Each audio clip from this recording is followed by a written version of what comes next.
ఆయన పిలిచి అడగండి. లేదు ఎవరు చేయించలేదంటే రాసేయండి, రికార్డ్ చేయండి, దాన్ని విడుదల చేయండి. పిఆర్సీ కమిటీ చైర్మన్ పోయి చెప్పాడు, ఇదిగో సభ్యులు వచ్చి సమయంలో ఇది మాట్లాడారు, ఇది తప్పు అని చెప్పండి. ఇప్పుడు మమ్మల్ని ప్రజలు ఆక్షేపిస్తారు. చెప్పండి, తప్పేముంది? సార్ లోకేష్ సభలో కీలకమైన వాక్యం సార్, ఇప్పటికే మీరు టైము డేటు రెండు సేవ్ చేసుకోండి, నోట్ చేసుకోండి.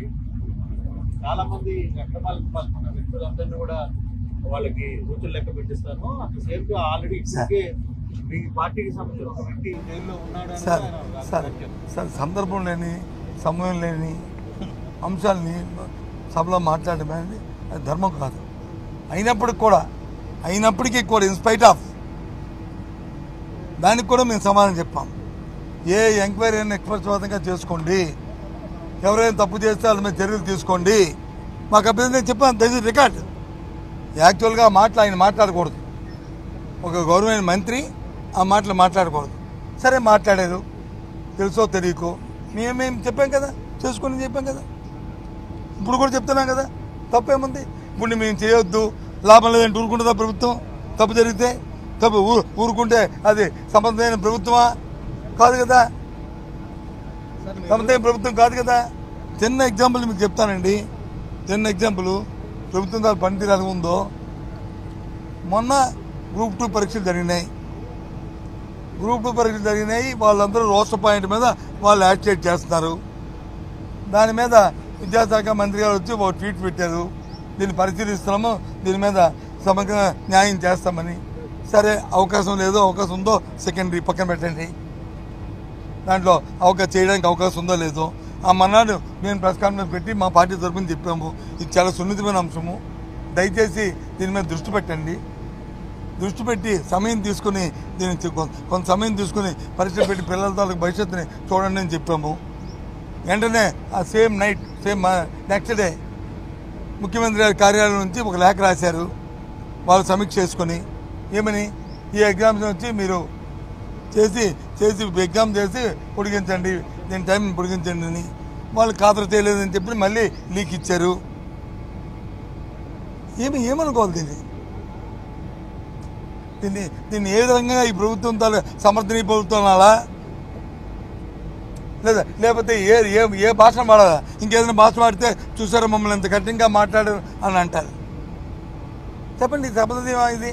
అంతమంది విద్యార్థుల తాలూకు భవిష్యత్తుని మేము పరిశీలిస్తామని కాకుండా ఎందుకు లేఖ రాయాలి? ప్రభుత్వం ఎందుకు లేఖ రాయాలి? సీఎంఓ లేఖ రాస్తే అది ప్రభుత్వంకి బాధ్యత కాదా? ముఖ్యమంత్రికి అవమానం కాదా? అది అక్కర్లేదు. అది సార్ చెప్పండి. అవును, నేను నా ప్రెస్ మీట్ మీరు తీసుకోండి. నేను చెప్పాను, మేము గ్రూప్ 2 ఎగ్జామ్ పెట్టినప్పుడు ఈ అంశం మా దృష్టికి రాలేదు. అందుకు ప్రిలిమినరీ పరీక్ష ఎగ్జామ్స్ పెట్టాము. ఇప్పుడు మెయిన్స్ వస్తున్నాయి. ఇప్పుడు ఈ అంశం తెర మీదకి వచ్చింది. దీని మీద న్యాయస్థానంలో వాద్యాలు ఉన్నాయి. దయచేసి సున్నితమైన సమస్యని పరిశీలించండి అని చెప్పాను. ఇది మంచి, ఇది చెడు అని నేనేమి ఎక్కడ మాట్లాడలే. కొద్దిగా ఇండెక్ట్ అయ్యి లోతుగా పరిశీలించి దాన్ని టేక్ కాల్. ఎస్, ప్రభుత్వం తీసుకున్న నిర్ణయమే కరెక్టు, ఏపీ తీసుకున్న నిర్ణయమే కరెక్టు, దీని ప్రకారం మీరు వెళ్ళాలి ఏదో అని చెప్పచ్చు. తప్పు కాదు, కానీ అసలు దృష్టి పెట్టడానికే మీకు అవకాశం లేపుతారు కదా.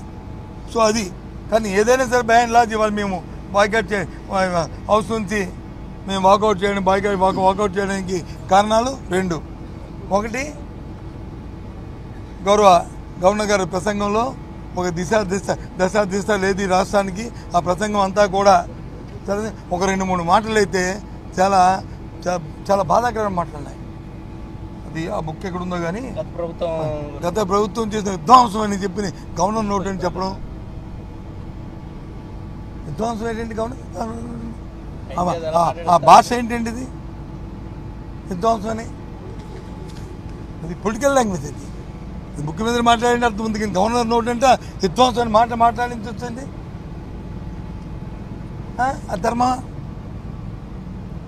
పోనీ విధ్వంసం పోనీ లేదో బాగుపెడతారు, మహా అద్భుతాలు చేస్తారంటే అద్భుతాలు ఏమున్నాయండి?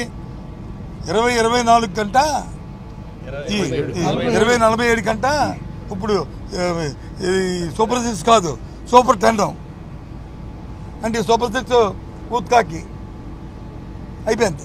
ఇప్పుడు సూపర్ 10 ఇప్పుడు 47 సంవత్సరంకి. అంతవరకు మనం వచ్చి నోళ్ళు చాచుకొని ఆవులు చాచుకొని కాసుకొని కూర్చోవాలంట. ఏంటి వాడితే మనం చూసాం కదా. అది గవర్నర్ గారితో చెప్పించారు.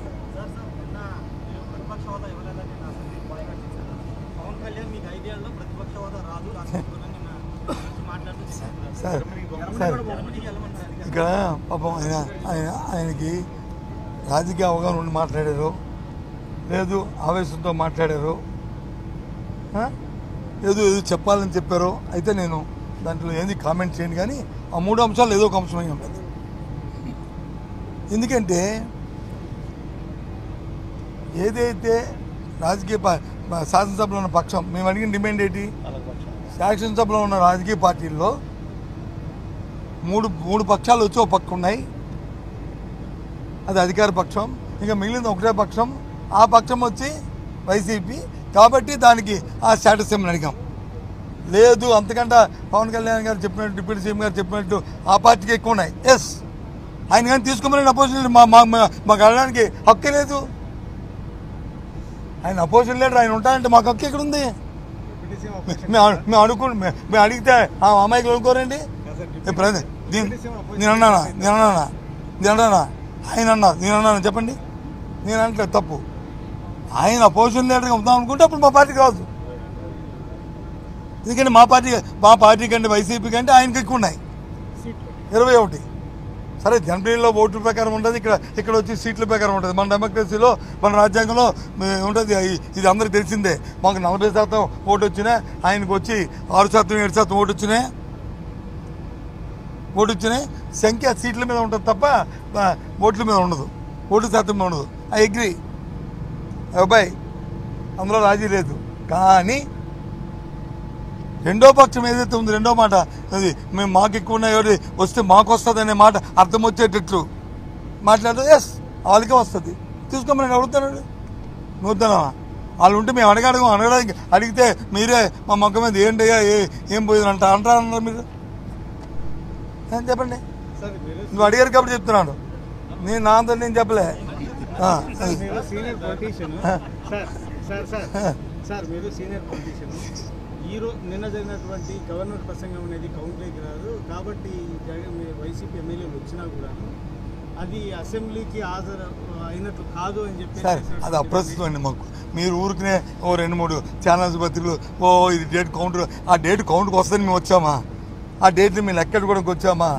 లేదా అదేమని మాకు అవసరమా? అది మాకు అవసరమా? దాని మీద మా బుర్ర పెట్టామా? మీరే అది రాస్తారు, మీరే ఇది రాస్తారు. కాదండి, నేను అడుగుతా. నో మాకు అది అప్రస్తుతం.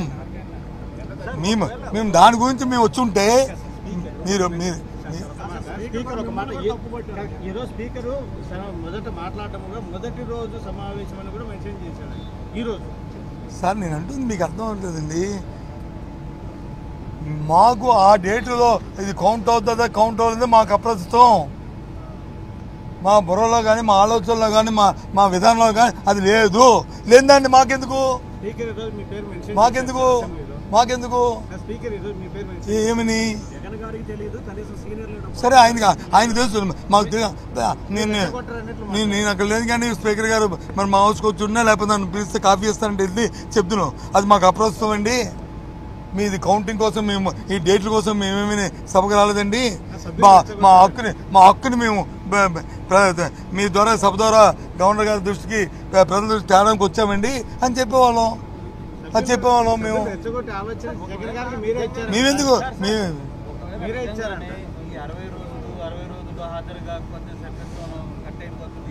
ఒకవేళ నిజంగానే మీ ఎమ్మెల్యేలు రాకుండా అదే యాంగిల్లో కానీ కట్ అయితే మీరు బై-ఎలక్షన్ పడడం సిద్ధంగా ఉన్నారా?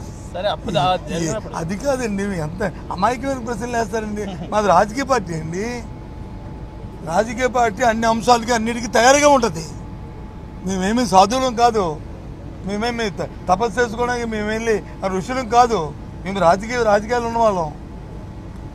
మేము రాజకీయాల్లో సందర్భం బట్టి సమయాన్ని బట్టి ఈ అంశం మీద అంశాన్ని మేము తయారుగా ఉంటాం. దాని గురించి మనకు డిస్కస్ చేసుకోవడం ఎందుకు? ఓకేనా?